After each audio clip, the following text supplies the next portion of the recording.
এই অনুষ্ঠানের কর্ম পূজনের ব্যাস পণ্ডিত রতন মহোদয়ଙ୍କର ପାଦକର୍ମରେ ଅନନ୍ତ ଧନ୍ୟବାଦ ପ୍ରଣାମ ନିବେଦନ କରି এই পবিত্র କାର୍ଯ୍ୟକ୍ରମকে ଆୟୋଜନ କରିଥିବା ପଡ଼ିଆ ସାହିର ସମସ୍ତ ଅଧିବାସୀ ପ୍ରେମ ପ୍ରସାଦର ସମସ୍ତ ଭାଗବତ ସଂସ୍ଥାନର ସମସ୍ତ ସଦସ୍ୟ ସମସ୍ତଙ୍କ ନାମ এই অধবସରକୁ କଥା କହିବା ସୁଯୋଗ ପ୍ରଦାନ କରିଥିବା ସମସ୍ତ ଭଦ୍ରବୃନ୍ଦ ମେରୁବାବୁ ସମସ୍ତ ଭଦ୍ରବୃନ୍ଦ এই পবিত্র କାର୍ଯ୍ୟକ୍ରମକୁ ପରିଚାଳନା କରୁଥିବା ଓଡ଼ିଶାର ସୁନାମଧନ୍ୟ କଥାବାଚକ ଯୁବ ପ୍ରତିଭା ରୂପରେ ଭଗବାନଙ୍କ ଦିବ୍ୟ କାର୍ଯ୍ୟକ୍ରମର ଯେଉଁଥିରେ ଆପଣଙ୍କର ନିତ୍ୟ ନୈମିତ୍ତିକ ପୂର୍ବାଭାବ ପ୍ରଚକ ପଣ୍ଡିତ ପ୍ରକାଶ ବେହେରା ମହୋଦୟ ଆପଣମାନଙ୍କର ଯେ ମୁଖ୍ୟ ଆକର୍ଷଣ ଏ ଅନୁଷ୍ଠାନରେ ହେଉଛନ୍ତି ଉପଦେଷ୍ଟା ଚାରଣ ଦାସ ମହୋଦୟ ଭଗବାନଙ୍କର ପାବନ କଥାକୁ ସରସ ସୁନ୍ଦର କରିବା ପାଇଁ କାର୍ଯ୍ୟାଳୟ ସହଯୋଗୀ ସହଯୋଗୀ ବୀରବାବୁ ତଥା ଜଗାଇ ଅନ୍ନପୂର୍ଣ୍ଣା ମାଇକ ସମସ୍ତ ଭକ୍ତବୃନ୍ଦ ଭଗବାନଙ୍କର ପାବନ କଥାକୁ ସ୍ମରଣ କରିବା ପାଇଁ ସୁଦୂର ସିଟି ବାସିନ୍ଦା ବେହେରା ବାବୁ ମୋର ପରମାତ୍ମା ପାଦ ସମସ୍ତ ଭକ୍ତବୃନ୍ଦ ତଥା ଆମମାନଙ୍କର ସମସ୍ତଙ୍କ କଥାକୁ ନିଜର ୟୁଟ୍ୟୁବ୍ ଚ୍ୟାନେଲ ମାଧ୍ୟମରେ ଭାରତବର୍ଷର ସମସ୍ତଙ୍କ ପାଖରେ ପହଞ୍ଚାଉଥିବା ଦିବ୍ୟ ଜ୍ୟୋତି ୟୁଟ୍ୟୁବ୍ ଚ୍ୟାନେଲର ସ୍ୱତ୍ୱାଧିକାରୀ ଶଙ୍କର ଭାଇ ଦୀପାଳି ମିଡ଼ିଆ ସମସ୍ତ ଭକ୍ତବୃନ୍ଦ ଭଗବାନଙ୍କର ପାବନ କଥାକୁ ସ୍ମରଣ କରିବା ପାଇଁ ବୃନ୍ଦାବନ ବିହାରୀଙ୍କର ପବିତ୍ର ପୀଠରେ ଉପସ୍ଥାପନ ସଜ୍ଜନବୃନ୍ଦ ଭକ୍ତିମତୀ ମାଆମାନେ ଆଶୀର୍ବାଦ ଗୁଲି ଗୁଲି ପିଲାମାନେ ଆପଣମାନଙ୍କୁ ସମସ୍ତଙ୍କୁ ସେଇ ଭଗବାନଙ୍କ ସ୍ୱରୂପରେ ବି ଅବନିଷେଧ କରନ୍ତି। ଆସନ୍ତୁ ଭଗବାନଙ୍କ ସେ ଦିବ୍ୟ କଥାକୁ ସ୍ମରଣ କଲା ପୂର୍ବରୁ ଆନନ୍ଦର ସହିତ ଶ୍ରଦ୍ଧାର ସହିତ ଭାବର ସହିତ ଭକ୍ତିର ସହିତ ମିଳିବାର ଭଗବାନଙ୍କ ନାମ କୀର୍ତ୍ତନ କରିବା। ଯେହେତୁ ଆଜି ମଙ୍ଗଳବାର ଆଜି ଟିକେ ହନୁମାନଙ୍କୁ ପ୍ରାର୍ଥନା କରିବା। ହନୁମାନଜୀ ଟିକେ ଆମ ସାଙ୍ଗେ ଆସିବେ ଭଗବାନଙ୍କ କଥା ଶ୍ରବଣ କରିବେ। ଆନା ପବନ ଗୁମା ଅମାରା ହରି ଭଜନ ମେ ଆନା ପବନ ଗୁମା ଅମାରା ହରି କୀର୍ତ୍ତନ ମେ ଅମାରା ହରି କୀର୍ତ୍ତନ ମେ ଆନା ପବନ ଗୁମା ଅମାରା ହରି କୀର୍ତ୍ତନ ମେ ଆନା ପବନ ଗୁମା ଅମାରା ହରି କୀର୍ତ୍ତନ ମେ ଆନା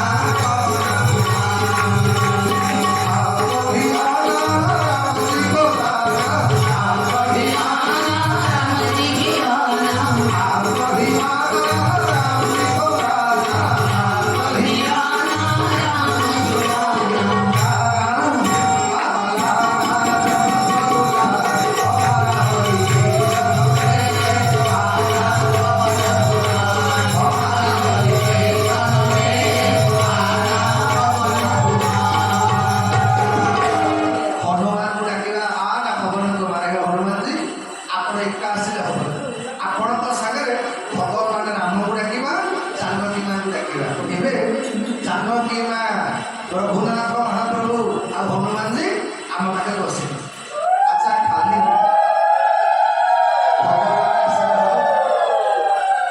आज्ञा सत्संग करने जड़े तबला बजेला दरकार मो जगा भाई तबला बाजी था तेणु जगा भाई आप अभिमान सतर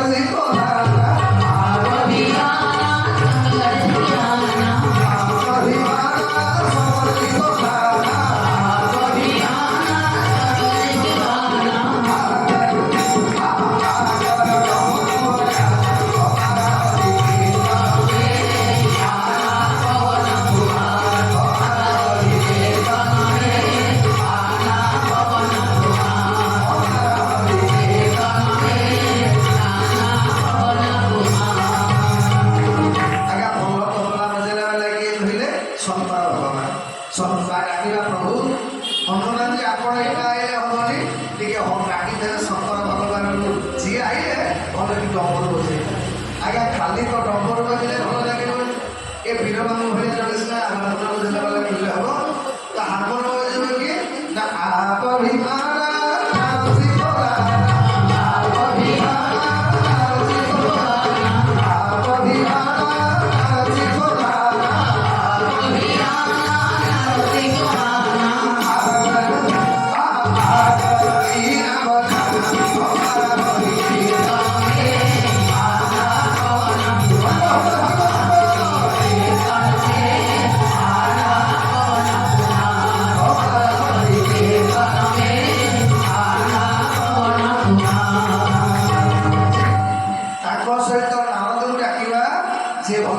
ଦେଇପାରନ୍ତି ଆଜ୍ଞା। ତେଣୁ ନାରଦ ଭଗବାନ ଆସିବେ, ଶଙ୍କର ଭଗବାନ ଆସିଲେ, ଭଗବାନ ରାମ ଆଇଲେ, ଆରମ୍ଭ କରିବା ସୀତାରାମ ରାମ ରାମ ରାଜା ରାମ ରାମ ରାମ ସୀତାରାମ ରାମ ରାମ ରାଜା ରାମ ରାମ ରାମ ସୀତାରାମ ରାମ ରାମ ରାଜା ରାମ ରାମ ରାମ ସୀତାରାମ ରାମ ରାମ ରାଜା ରାମ ରାମ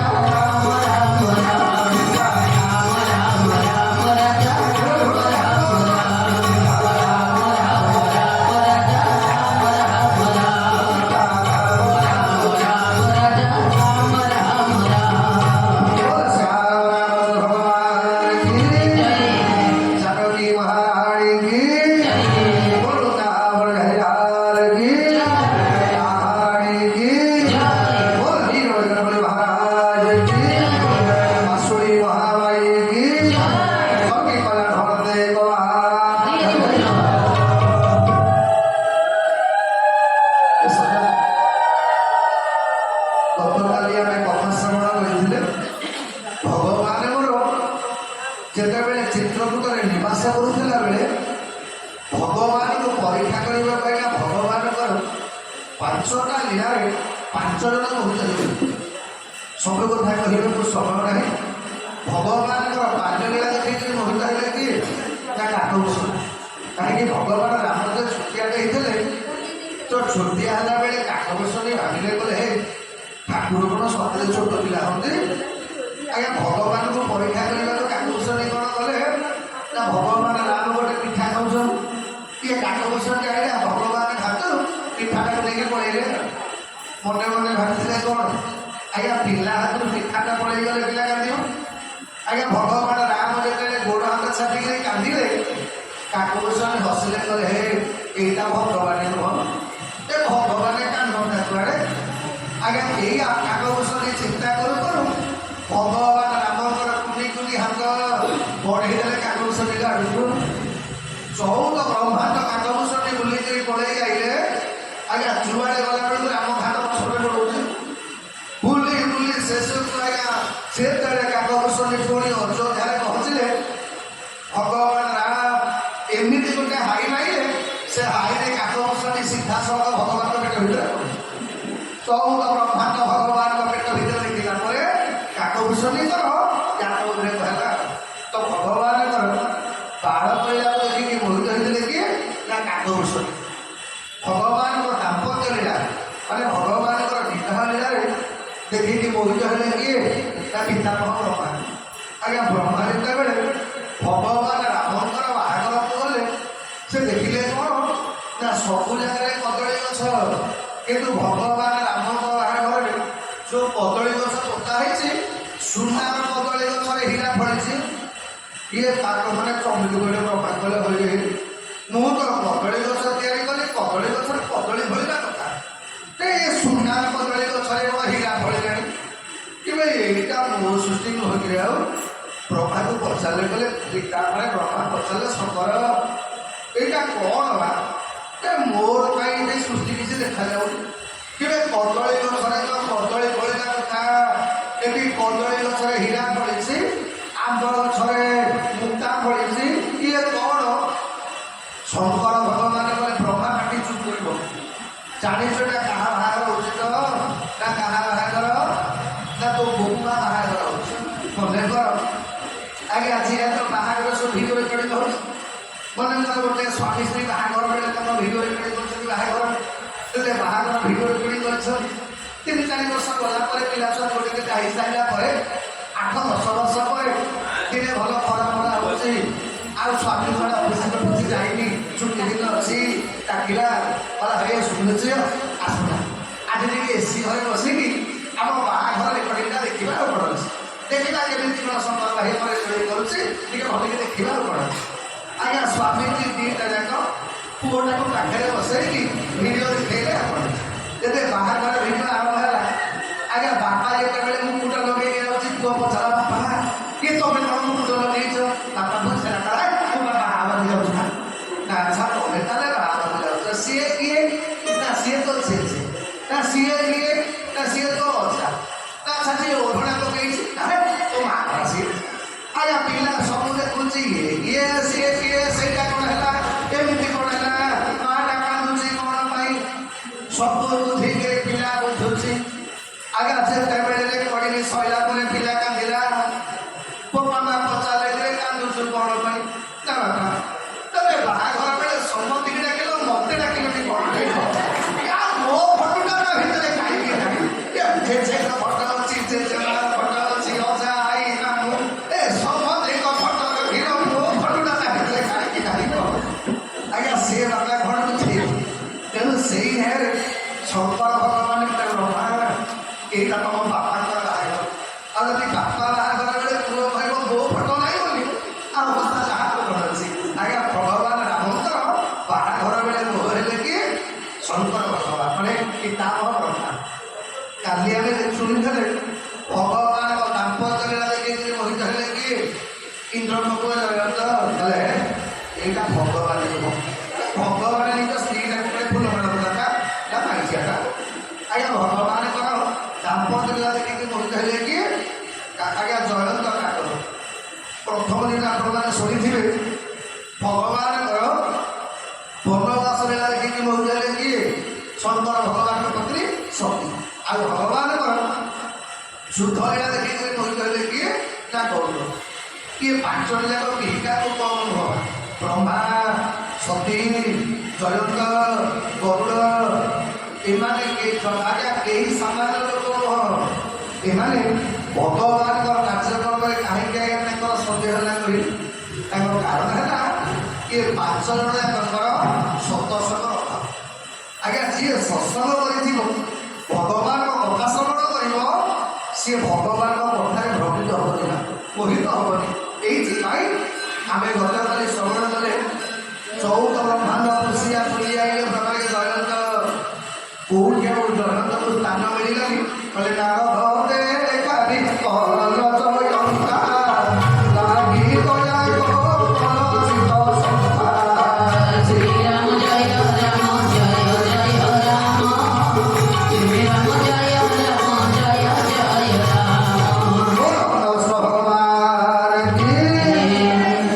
ନାରଦଙ୍କ ନଜର ପଡ଼ିଗଲା ଜୀବନ ବିକଳରେ ଜୟନ୍ତ ବ୍ରହ୍ମା ଫେରେଇ ଦେଲେ ଇନ୍ଦ୍ର ଫେରେଇ ଦେଲେ ଶଙ୍କର ଫେରେଇ ଦେଲେ ଆଜ୍ଞା କାନ୍ଦି କାନ୍ଦିକି ଜୟନ୍ତ ବୁଲୁଛି ମତେ ରକ୍ଷା କର ମୁଁ ମରିଗଲି ଏତିକି ବେଳେ ନଜର ପଡ଼ିଗଲା ନାରଦଙ୍କର ତାପରେ କହିଲେ ହେ ଏଇଟା ଆମ ଇନ୍ଦ୍ରଙ୍କ ପିଲାଟାକୁ ସାଙ୍ଗେ ସାଙ୍ଗେ ନାରଦ କଲେ ଜୟନ୍ତ ଆଜ୍ଞା ଯେମିତି ନାରଦଙ୍କୁ ଦେଖିଲା ପରେ ଯୋଉ ବ୍ରହ୍ମସ୍ୱରଟା ସିଧା 100 ସ୍ପିଡ୍ ଯାଉଥିଲା ସିଏ କେବଳ ନାରଦଙ୍କ ଚାରିପଟ ଯାକ ବୁଲିଲା ଆଉ ଜୟନ୍ତକୁ ପାଇଲା ଜୟନ୍ତ ଦୀର୍ଘଶ୍ୱାସ ପକେଇଲା କହିଲା ଓହୋ ଜୀବନଟା ବଞ୍ଚିଗଲା ଉପମା କିଏ ଯୋଉ ସ୍ପିଡରେ ଗୋଡ଼ଉଥିଲା ପଛପଟେ ବସିକି ଆଗ ଗୋଟେ ବାହାରି ପଡ଼ିଥାନ୍ତା ମୋର ଜୀବନ ପଳେଇଥାନ୍ତା ନାରଦ ପଚାରିଲେ କହିଲେ ଜୟନ୍ତ କ'ଣ ହେଇଛି ଜୟନ୍ତ କହିଲା ମଣିମା ମୁଁ ଭାବୁଥିଲି ଠାକୁର ନୁହଁ ସିଏ ବାଇଚାଟା ବୋଲିକି ଟିକେ ପରୀକ୍ଷା କରୁଥିଲି ଆଉ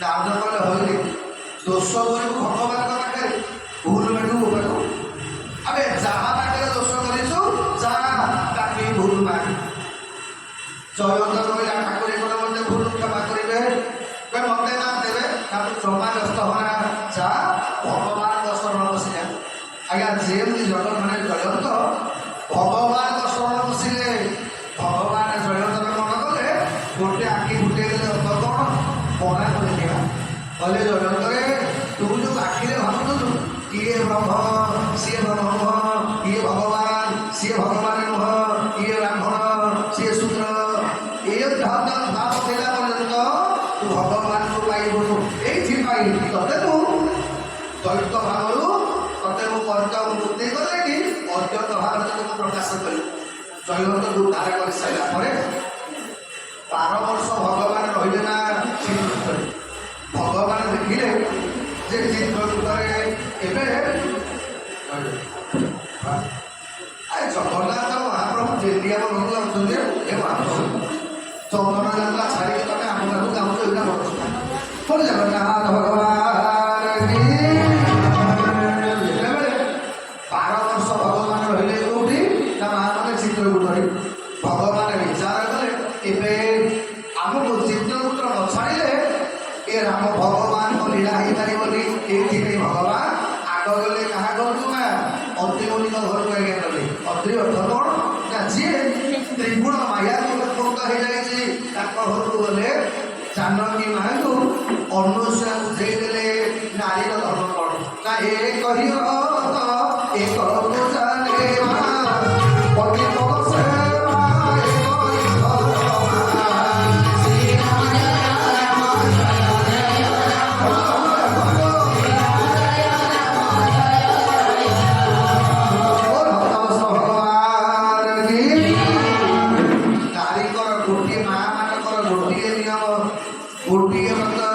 गोटे पूजा स्वामी की भक्ति करवा स्वामी के आज्ञा देवता बोली की मानिवा एटा होछि नारी भक्ति आज्ञा चाहो उत्तम नारी किए मध्यम नारी किए अधम नारी किए मु कहता जे कहि काय कहि आज्ञा एठी मारी को संख्या नथिला आउ को देखले कहि दे खाती उत्तम नारी को कहती मध्यम नारी को कहती एठी मारी जो गाली बोलते नाही रुकमा से कथा न कहि का कहि आज्ञा भगवान अनुसय ठारू जानकी माँ पतिव्रता धर्म को सहाय कला श्रुतिकील सहित भगवान भेट है और श्रुतिकील भगवान को लेकिन पहुँचे अगस्त्य पाखे भगवान अगस्त्य की पचारे गुरुजी मुझे कौटी घर कर मत कहले आज्ञा देखो प्रथम प्रश्न भरत मो बाटे द्वितीय प्रश्न वाल्मीकि मुझे रही कौटी तृतीय प्रश्न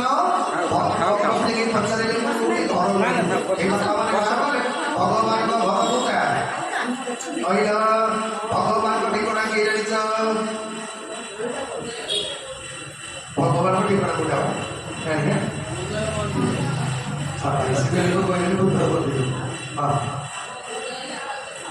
भगवान को नाम पचारे कले मणिमा तुम ठिकना कौन नाना हतिष्ठा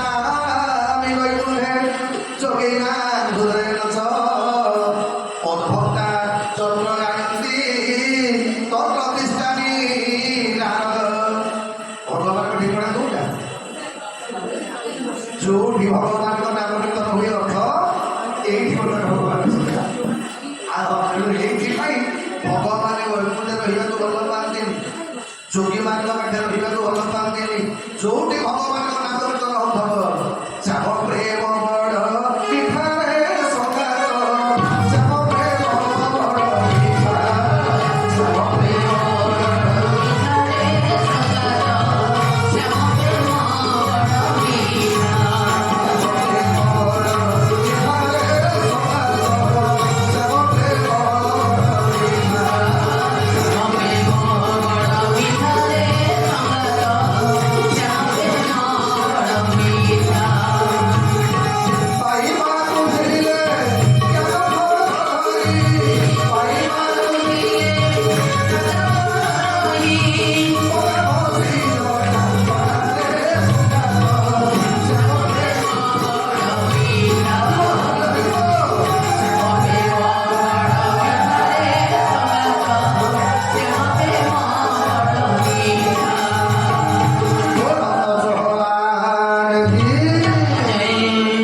भगवान पचारे गले अगस्त्य मुझे रही कौटी मो आड्रेस कौटी मो रही कौटी अगस्त्य बतईदे कले मणिमा आपण गोटे जगह रहतु ना कौटी ना पंचवटी वन परहुरी भाषा श्री समेत प्रभुतरी भाषा श्री राम जय राम जय जय राम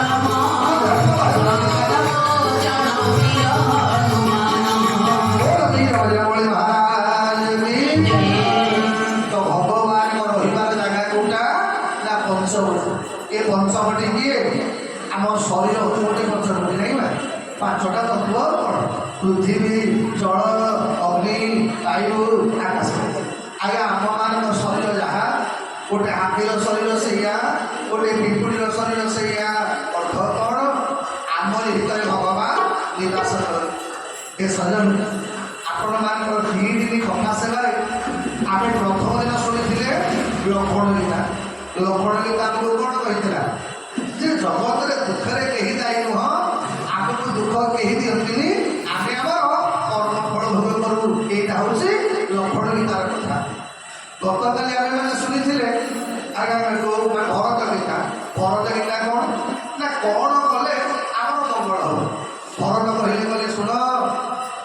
ଆମେ ଭଗବାନ ରାମଙ୍କର କାମ କରିବା ହିଁ ତ ହମାର ସିଓ ପତି ସେବକା ସେତେବେଳେ ଆମେ ଭଗବାନଙ୍କ ସେବା କରିବା ଆମର ମଙ୍ଗଳ ହବ। ଏଇଟା ହଉଛି ଭରତ ଗୀତା। ଆଜି ପଞ୍ଚବଟୀ ବନରେ ଦିନେ ଭଗବାନ ରାମ ବସିଛନ୍ତି, ଲକ୍ଷ୍ମଣ ବସିକି ଆଜ୍ଞା ତିନି ଗୁଡ଼ାକ ସବୁ ସାଇଜ କରୁଛନ୍ତି।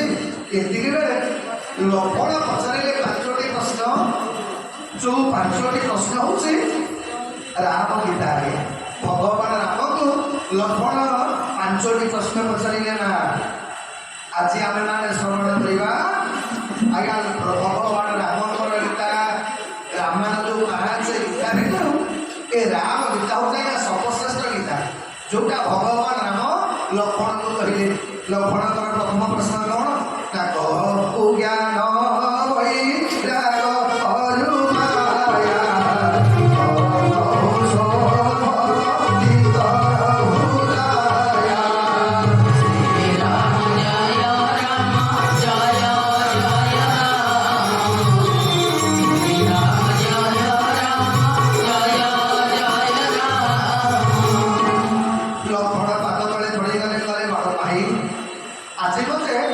ନିଜ ସାନ ଭାଇ ରୂପରେ ନିଜ ଶିଷ୍ୟ ରୂପରେ ମୋତେ କୁହନ୍ତୁ ମାୟା କାହାକୁ କହନ୍ତି, ବୈରାଗ୍ୟ କାହାକୁ କହନ୍ତି, ଜ୍ଞାନ କାହାକୁ କହନ୍ତି, ଆଉ ଈଶ୍ୱର ଜୀବଙ୍କ ଭିତରେ ପାର୍ଥକ୍ୟ କ'ଣ? ଈଶ୍ୱର କାହାକୁ କହିବ, ଜୀବ କାହାକୁ କହିବ? ଆଉ 5 ନମ୍ବର ପ୍ରଶ୍ନ ଭକ୍ତିଟା ଅର୍ଥ କ'ଣ, ଭକ୍ତି କାହାକୁ କହନ୍ତି ସେ କଥା ମୋତେ କହିବେ। ଆଜି ଯେମିତି ଆଜ୍ଞା ଭଗବାନ ଶୁଣିଲେ ଭଗବାନ ହସିଲେ କହିଲେ ଲକ୍ଷ୍ମଣ ଯୋଉ ପ୍ରଶ୍ନଟା ତମେ ମତେ ପଚାରିଲ ଏଇଟା ତମ ପାଇଁ ନୁହଁ, ଏଇଟା ସାରା ଜଗତ ପାଇଁ ପ୍ରଶ୍ନ। ଆଜ୍ଞା ମାୟା କାହାକୁ କହନ୍ତି? ମାୟା ଅର୍ଥ ଯୋଉଟା ଆମର ନୁହଁ ଆମେ ମୋର ବୋଲି କହୁ। ଆମେ ସମସ୍ତେ ଜାଣିଛେ କ'ଣ ନା ଏ ସଂସାର ଆମର, ଏ ଘର ଦ୍ୱାର ଆମର, ଏ ପିଲା ଛୁଆ ଆମର। ଆଜ୍ଞା ଏଇଥିପାଇଁ ଭଗବାନ ବୁଝେଇ ଦେଲେ କହିଲେ ଶୁଣୁ ମାୟା କାହାକୁ କହନ୍ତି ନା ମେ ଅରୁ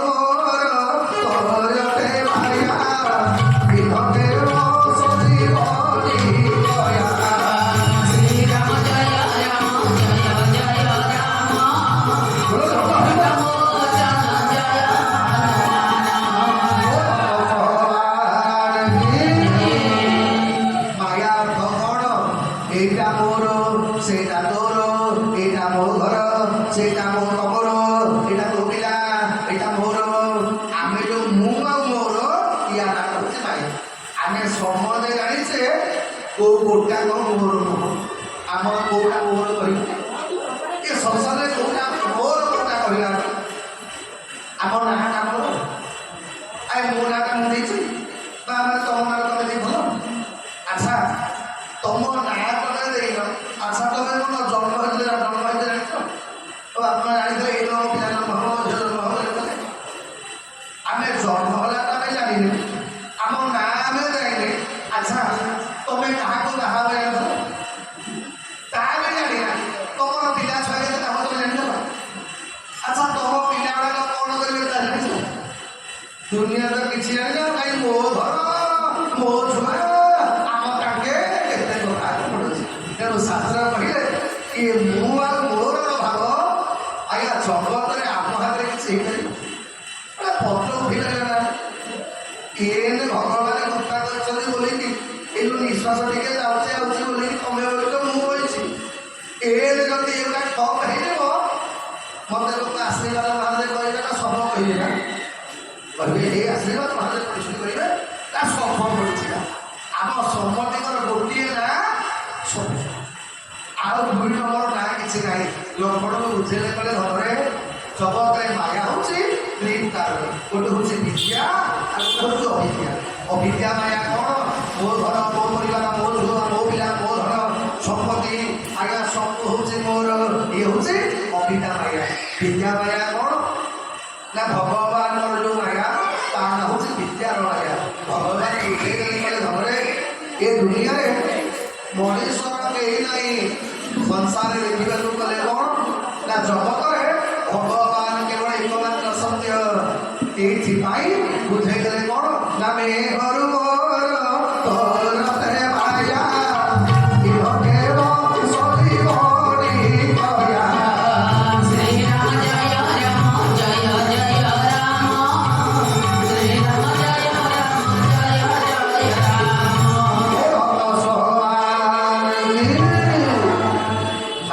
କ'ଣ ନା ଯୋଉଟା ଆମର ଆମେ ଦିନେ ସମସ୍ତେ ମରିବା କିନ୍ତୁ ଭଗବାନଙ୍କ ମାୟା ଦେଖ ଆମର କୋଉଟା ଆମେ ଭାବୁଛୁ ଆମେ ମରିବା ବୋଲି ଯୋଉଦିନ ଆମେ ମରିବା ବୋଲି ଭାବିଦେବା ଆମେ ଆଉ ଘର ସଂସାର କିଛି କରିପାରିବାନି।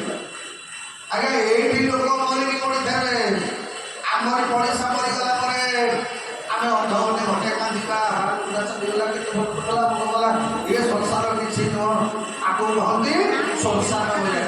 ସଂସାର ବଜାୟ କ'ଣ ଆଜ୍ଞା ଶବ ସାଙ୍ଗରେ ଯୋଉ ଲୋକ ଯାଇଥାଏ ଶବ ପୋଡ଼ା ହେଲା ବେଳେ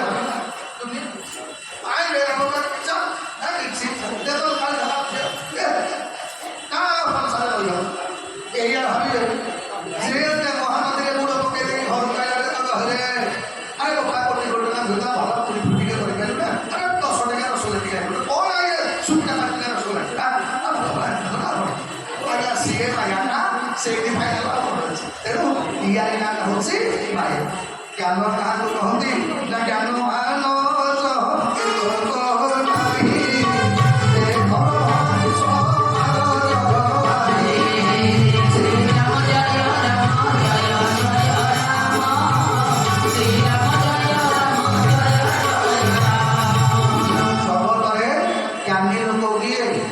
ଯିଏ ବହୁତ ଗୁଡ଼େ ପାଠ ପଢ଼ିଛି ତାକୁ ଜ୍ଞାନୀ ଆପଣ କହିବେ ଶିକ୍ଷିତ ହେଇପାରେ ଏଜୁକେଟେଡ୍ ହେଇପାରେ କିନ୍ତୁ ଜ୍ଞାନୀ ସିଏ ନୁହଁ।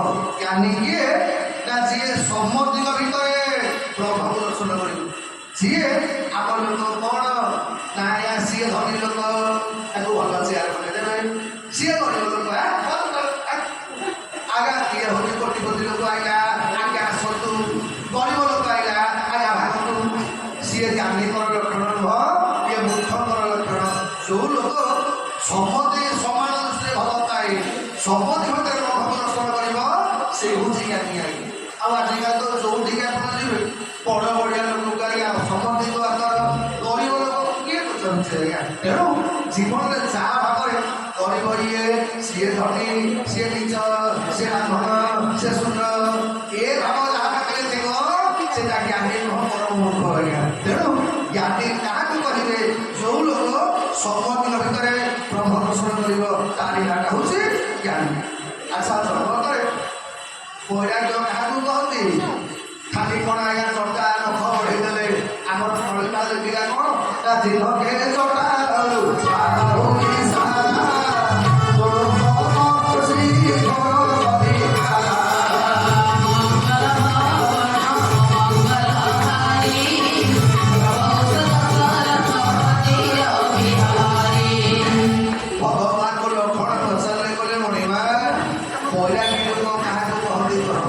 ଆଜିକାଲି ଆପଣମାନେ ବହୁତ ବୈରାଗୀ ଦେଖିବେ ଆଜ୍ଞା ନା ହିଁ ଖବ ମୌନି ବାବା ତାଙ୍କ ଆଶ୍ରମରେ ଡିଜେ ବାଜୁଥିବ କ'ଣ ଅଛି ଆଜ୍ଞା ଲେଖା ହେଇଥିବ ଅମୁକ ତ୍ୟାଗୀ କିନ୍ତୁ କୋଟି କୋଟି ହେଇଥିବ ଆଜ୍ଞା ମାଳିକା କହିଲା ଭଳିଆ ଦିନରେ କାଟୁଥିବେ ଚିତା ରାତିରେ ଘୁରୁଥିବେ ମାତା ଆମେ ପରମ ବ୍ରହ୍ମଚାରୀ କିନ୍ତୁ ସେବା କରିବା ପାଇଁ ଦୁଇ ସଙ୍ଗେ ମାତାକି ଆମର ଆଜ୍ଞାକାରୀ ଅଛନ୍ତି। ଆଜ୍ଞା ଆଗରୁ କହନ୍ତି ଏମାନଙ୍କୁ ବୈରାଗୀ କହିବନି। ବୈରାଗୀ କାହାକୁ କହନ୍ତି? ଆମର ଲେଖିଲେ ଭଗବାନ ରାମ କହିଲେ ଲକ୍ଷ୍ମଣ ଜଗତରେ ସେଇ ହେଉଛି ବୈରାଗୀ କିଏ ନା କହି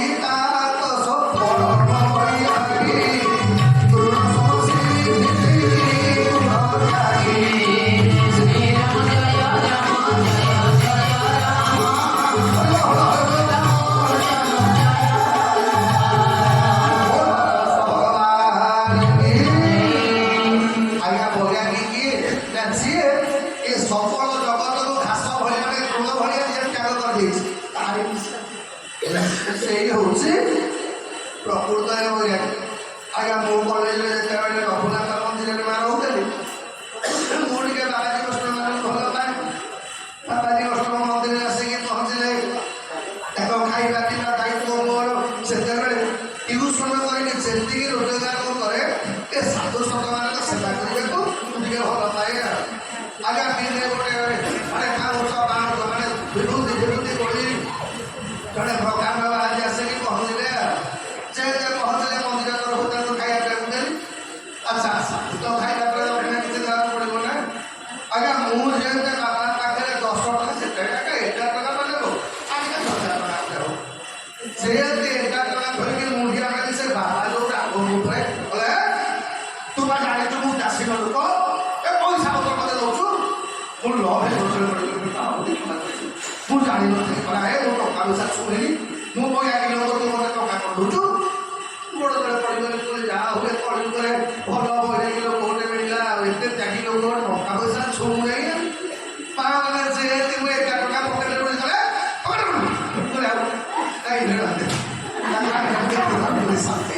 ये पैसा सीधा धरबेनि किंतु काटिले बांधिक नेबेला ये होते का कॉलेज पर होइना ओ दवस भगवान तो 4 नंबर प्रश्न कोन ईश्वर आ जीवन भितरे पार्थक्य कोन ना सो बस जीव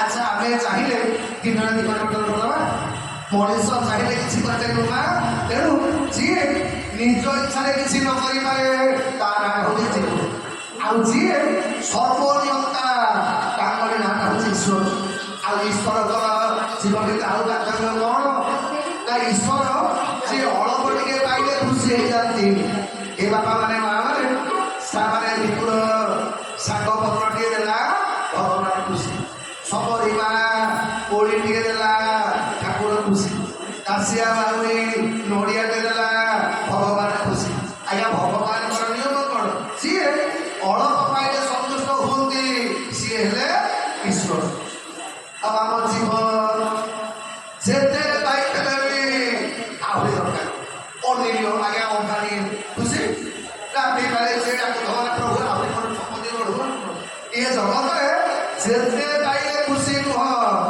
आम जेते आम खुशी आज्ञा राति पाइले मुझे तो बेड़े बेड़े भावे भगवान पाखे ईश्वर रक्षा ना ये कलिजुग मनुष्य ठाकुर मनुष्य भाई जहाँ कले मनुष्य भाई गला कौन ये 2-4 मास पूर्व शीत गाय संधिका लोक गाड़ी शीत छाड़ी पड़े शीत गाधे होनी किसी कल होनी बुढ़ा ढकाई कौन शीत लाउनी कहीं आज्ञा शीत हेले कौन हूँ ये प्रभु ये भगवान ये समाज होने ये कौन काम होनी आज्ञा कौन हेले वर्षा हेले गाड़ी आज्ञा यही बेड़े बेड़े भावे ये भगवान कौन बड़े सीते सन्तुष्ट नुह तेणु बापा मैंने ये हूँ ईश्वर आ जीवन पार्थक्य तो जीवन में भक्ति क्या कहती भगवान कहले कहले लक्षण कहले ता तो बेगिन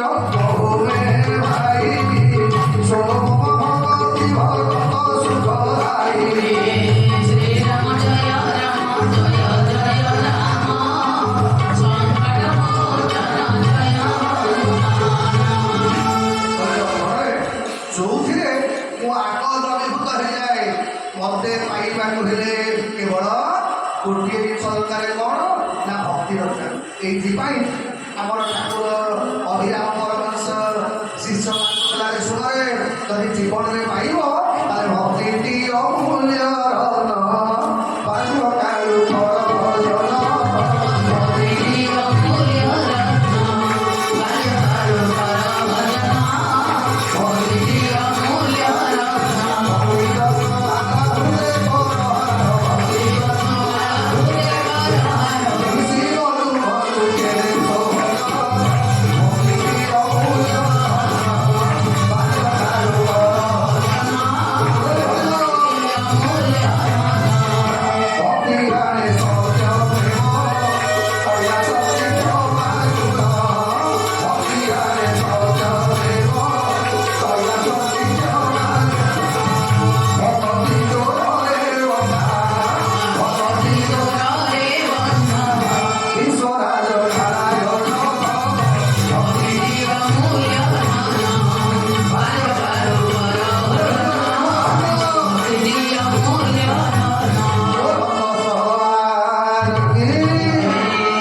ମୁଁ ଆଗ ଅଭିଭୂତ ହେଇଯାଏ ତାରି ନାଁଟା ହେଉଛି ଭକ୍ତି।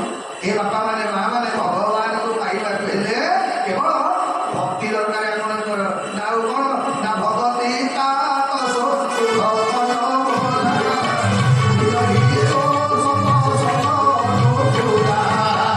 ଶ୍ରୀରାମ ଜୟ ରାମ ଜୟ ଜୟ ରାମ ସଂକଟମୋଚନ ଜୟ ହନୁମାନ। ଲକ୍ଷ୍ମଣ ପଚାରିଲେ କହିଲେ ଠାକୁରେ ଇଏ ଭକ୍ତିଟା ମିଳିବ କୋଉଠି? ଆଜ୍ଞା ଭକ୍ତିର ପୁଣି ଗୋଟେ ଦୋକାନ ଥିବ ନା। ମନେ କର ମୁଁ ଏନେ ଚପଲ ଦୋକାନକୁ ଯିବି ପଚାରି ଭାଇ ମୋତେ କାଟିକି ଖଣ୍ଡେ ଦେବେ ଚପଲ ଦୋକାନ ସେ କାଟି ଖୋଲିଛି। ଆଜ୍ଞା ଯେମିତି ଭୁଲ ଦୋକାନରେ ଭୁଲ ଜିନିଷ ମିଳିବ ମାନେ ଠିକ ଜିନିଷ ମିଳିବ। ମନେ କର ମୋର ଏନେ ମେଡିସିନ ଦୋକାନ ପଡ଼ିବ ମୁଁ ଯାଇକି ପଚାରିବି ଆଜ୍ଞା ଗୋଟେ ଡ୍ରେସ୍ ଦୋକାନରେ ଭାଇ ମୋତେ ଟିକେ ଦେଲୁ ଆକାଶୀ ବଟିକା ଗୋଟେ ଡ୍ରେସ୍ ହେଲା କ'ଣ କହିବି ଲୁଗା ଦୋକାନରେ ଆସିକି ଅତବା କାଠକୁ ଆକାଶୀ ସେଇଭଳି ଭାବରେ ଏ ଭକ୍ତିଟା କୋଉଠି ମିଳିବ? ଭକ୍ତିର ଠିକଣା କ'ଣ କହିଲା ନା ଭକ୍ତିଟା କୋଉଠି ମିଳିବ? ଯୌତୁକ ଆଜ୍ଞା ଭକ୍ତି କେବଳ ମିଳିବ ସତସଙ୍ଗ। ଏଇଥିପାଇଁ ଭଗବାନ କହିଲେ ଲକ୍ଷ୍ମଣ ଭକ୍ତି ମିଳିବାର ଗୋଟିଏ ଆଦେଶ ହେଉଛି ସତ୍ସଙ୍ଗ। ଯେତେ ଥର ଆପଣ ସତ୍ସଙ୍ଗ କରିବେ ଯେତେ ସତ୍ସଙ୍ଗ କରିବେ ଆପଣଙ୍କର ଭକ୍ତିଟା ସେତିକି ସୁଦୃଢ଼ ଆଜ୍ଞା ହବ। କେତେବେଳେ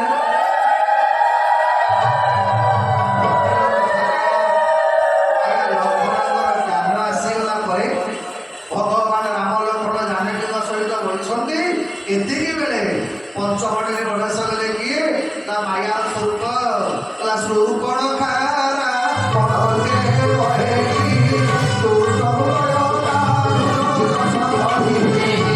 ଶ୍ରୀରାମ ଜୟ ରାମ ଜୟ ଜୟ ରାମ ଶ୍ରୀରାମ ଜୟ ରାମ ଜୟ ଜୟ ରାମ। ଭଗବାନ ଆଜ୍ଞା ରାମାୟଣରେ ଏବେ ପ୍ରବେଶ କଲେ କିଏ ନା ହେଉଛି ସୁପର୍ଣ୍ଣକା। ସୁପର୍ଣ୍ଣକା ଶବ୍ଦର ଅର୍ଥ କ'ଣ? ଯାହାର ନଖଟା କୁଲା ଭଳିଆ ସୁପର୍ଣ୍ଣ କୁଲା ଯାହାର ନଖଟା କୁଲା ଭଳିଆ ତାରି ନାଁଟା ସୁପର୍ଣ୍ଣକା।